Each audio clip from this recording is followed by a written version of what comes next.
After years of begging for a new skate game, EA has finally thrown us a bone with Skate 2025. I see people online calling it Skate 4, so I'm also going to refer to it as that for the purpose of this video. The game didn't exactly release to accolades from press or the public.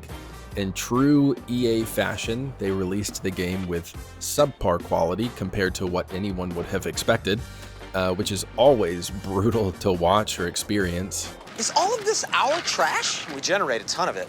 It's a sad throwaway culture we're living in. That's true. I feel like you guys have done something like that before. Have we? Shut up, bird.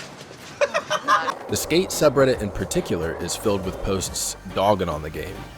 And I kinda get it. Up until one of the more recent updates, the game was so poorly optimized that my PC really struggled to play it, even at low settings. That being said, EA has made it abundantly clear that this game is in early access. In most cases, I'm of the opinion that during a game's early access phase, complaints should really be framed as giving the devs a heads up. Like, hey, love the game, I'd love it even more if it did X more or Y less. That's not exactly what's happening with Skate, as people are dragging it pretty hard and already predicting its death. So let's talk about how justified that is. Because the game being both produced by EA and developed by an EA developer changes things.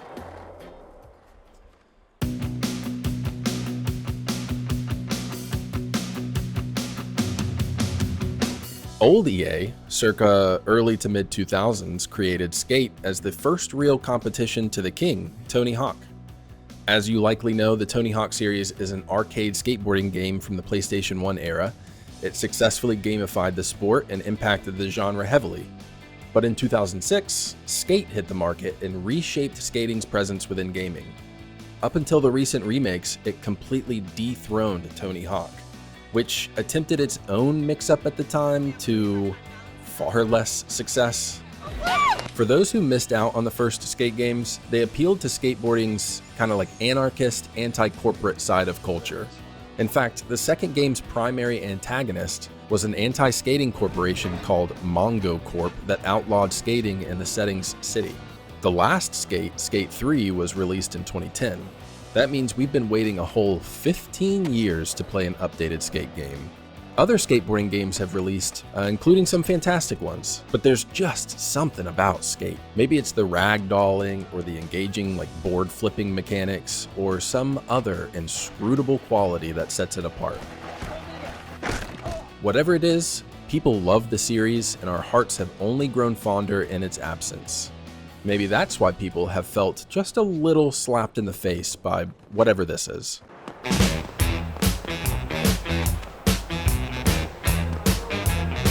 When you touch my hand and you talk sweet talk, I get a knocking in my knees and a wobble in my walk, and I'm trembling and I'm shaking. When you take me in your arms and talk romance, my heart starts doing a St. Vitus dance, and I'm panting and I'm shaking. Early in the morning time, late in the middle of the night, whenever this chill comes over me, I wanna hug you with all of my might, and I'm sweating and I'm shaking. A fever, I've been told, makes your head spin around and your feet run cold. I got fever and I'm shaking. Feel like I've been run through the mill. I can't move around and I can't stand still. I'm so Skate 4, summarized in a single sentence, is sterile but capable. It's the hospital food of games. If Skate 4 was a dog, it's been neutered, like twice. But this dog doesn't beg for treats, it begs for money. And sure, you found it on the street so you didn't have to pay an adoption fee, but damn if it isn't hard to love through the begging and bugs and occasional shitting of the bed. So allow me to use this video to wax about these issues unpoetically.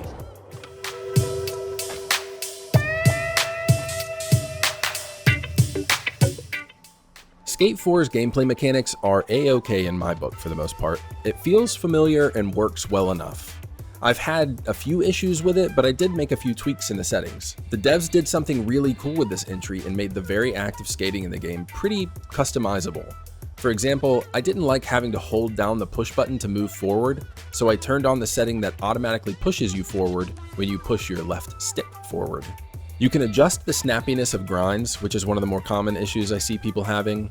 I think they've made the act of skating in this game pretty easy as a result. Now, Skate's ability to recognize the trick you're trying to do is, by my rough estimate, like 98% accurate.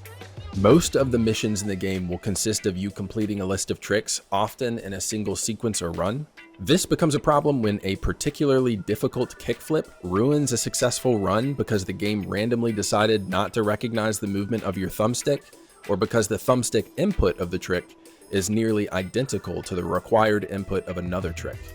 That's when the game has become most frustrating for me personally. Fortunately, the physics of the game are still wackily intact, which is a critical part of Skate's charm. And they've even added some off-board mechanics that are new to the series and will be time killers for people when they're tired of skating. Like this goofy little roll you can do, or a sliding mechanic, and flying or falling with style.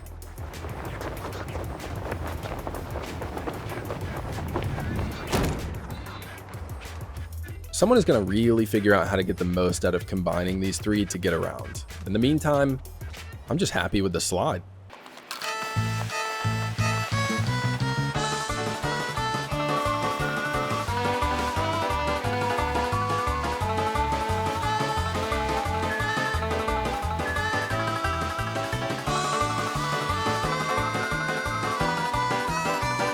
Finding non-mission things to do in the game is necessary.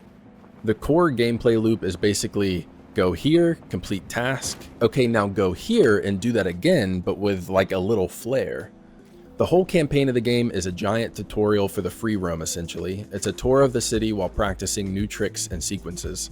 And honestly, it kind of sucks. Some familiar faces are back like Shingo, but the main star of the entire campaign is V, your trusty AI phone app. The in-game app somehow replaces the role of the cameraman from the 3 previous Skate games, which I really liked. I mean, I for one liked the idea that I constantly had a cameraman running around behind me, catching my stunts, even if it was just in theory.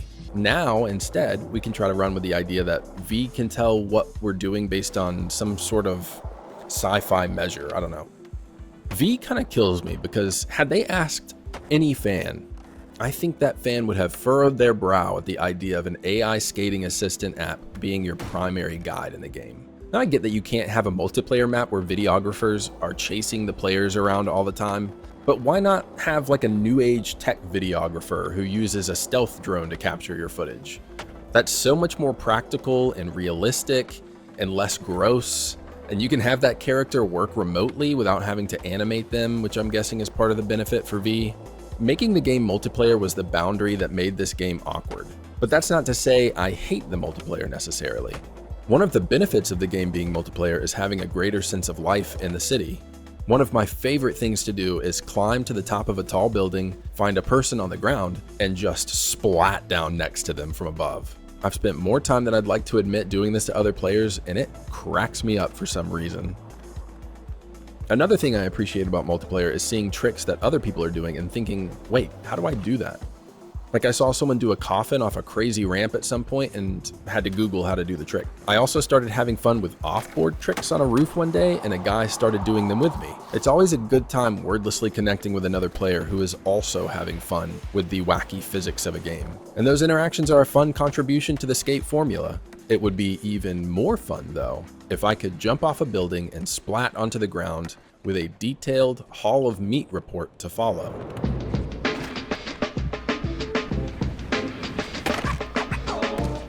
The physics of this game are begging for a Hall of Meat mechanic. EA doesn't realize that yes, a lot of us are here for the skating, but we're also here for the bailing. But alas, earwax. The developers have not yet put Hall of Meat into the game, and since they've put in a lore reason for that, I think it's fair to fear that that might be permanent. The characters within Skate 4's world are all on a new medicine called Impervatech, which, first of all, terrible name, just awful. Terrible. take a lap. Impervatech makes you impervious to physical harm. So when you eagle dive from the top of a skyscraper onto the sidewalk below, you kind of just crunch and you can get up immediately. Hopefully the in-game FDA steps in and puts a stop to that because it kind of kills one of the most popular mechanics in the series. To get to the top of the skyscrapers, some of the buildings have conveniently climbable walls, which is a new mechanic for the series. On more than one occasion, I've found myself in an unspoken race against another player to the top. The climbing is about as awkward as you could expect from a game in this state. It works, but it's imperfect and at times frustrating. At least once per climb, I'll jump backwards off the wall for what seems to me like no reason. Then it's a scramble to grab a ledge before I lose all of my climbing progress and have to start again. That's a problem because the climbing is kind of slow. Fortunately, there are fast travel points that you can unlock. In my personal opinion, you unlock them way too late in the grind. The most highly sought fast travel points are the ones on top of towers you otherwise have to spend time climbing, and those are locked until you're high level. Unfortunately, those are some of the most fun spots, so you have to work for them. That being said, there is also the option to view the list of players in your server and spawn add a player. Since players tend to gather at popular spots, there's almost a guarantee that you'll eventually be able to spawn on a player at the top of the building you want to be on. And that's the basic gameplay loop of Skate 4. Either V or an in-game skater gives you something to do, and you do it. Then you get several different forms of currency that you can use on, you guessed it, cosmetics and customization.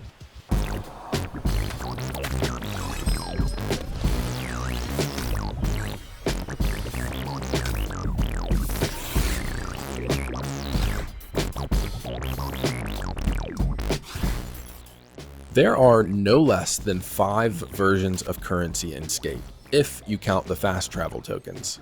And since it's a free game, you know the deal. You have to face that stuff constantly. You have to figure out which currency does what and when and how to get it. Yuck, but affordable if you can resist the temptation. I will say though that just from getting the free game currency from playing through missions and earning XP, I've earned more than enough customization items to feel content never paying for more clothes. I had a concern when I started the game that all the free clothes were going to look deliberately stupid, and many of them do.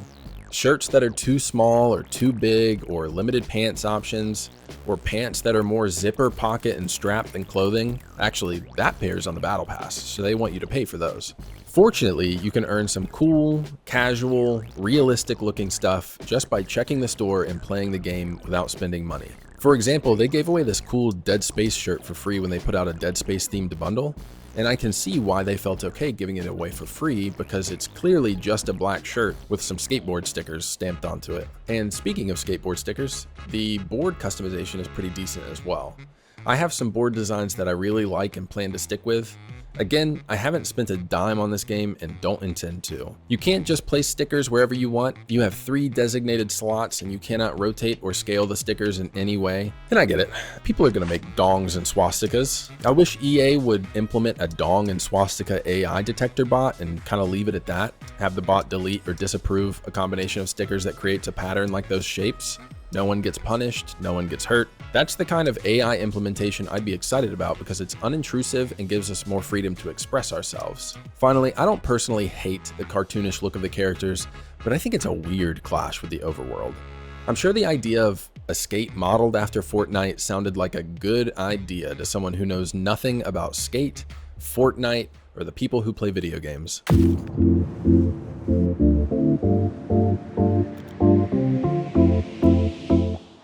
Skate's map is fine. It's small enough to start to recognize areas and know where you are pretty quickly.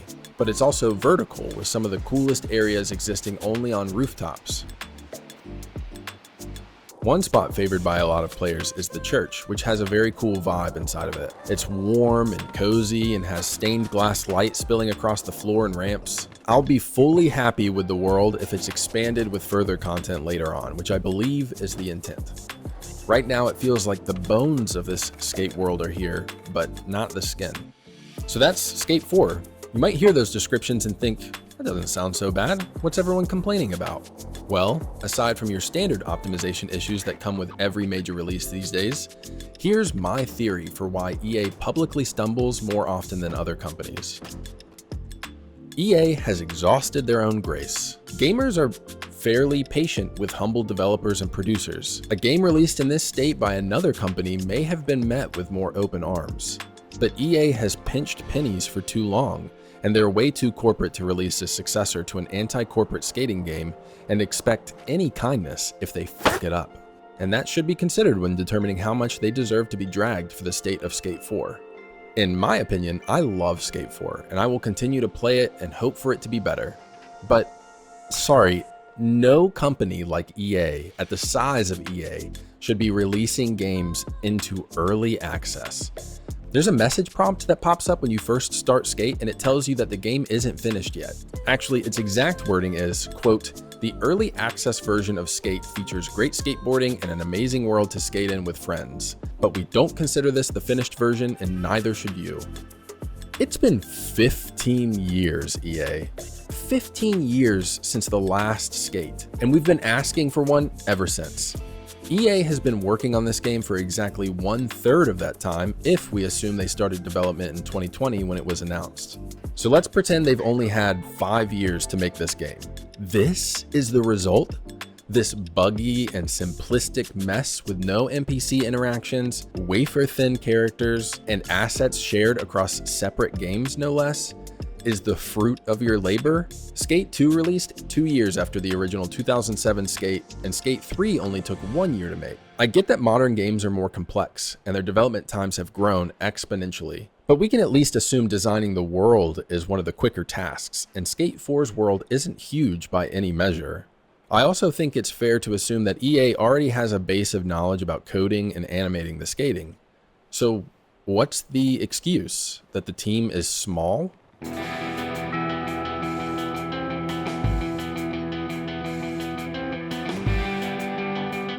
In the past 2 years alone, EA has laid off approximately 1,900 people. Those were people who could have made sure this game was in tip-top shape. With the Saudi Arabia purchase, there are fears that more layoffs are coming. EA has been mass firing people for years upon years, but now they want us to start spending money on cosmetic items for a bare minimum game they haven't even finished. The hate for Skate is, unfortunately, justified for as long as EA's name is on it. Which is a shame since it's EA's baby. They were greedy back then too, but at least they had self-control and they were smart about it. Now they don't seem to understand the industry at all. Sometimes I feel like you don't know me at all. I would agree with that. I hope the best for Skate, but like many others, I know EA's history does not bode well for it. Skate could just become one more high-budget shovelware in EA's library that they abandon instead of fix. It makes me sad, it breaks my heart, but games only get better when we make clear what we don't and do like. And I'll tell you something I don't like: a rich video game company releasing a broken product with a perfectly intact monetization scheme after having cut the talent that could have finished the game in time. That's disgraceful.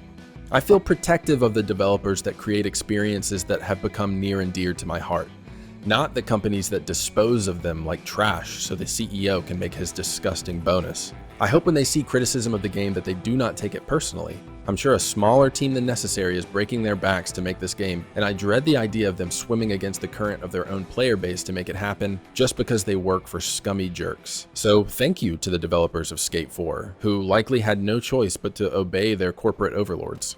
As I said, we should make clear what we like to see in a game when we've been given the quote-unquote gift of a free live service game.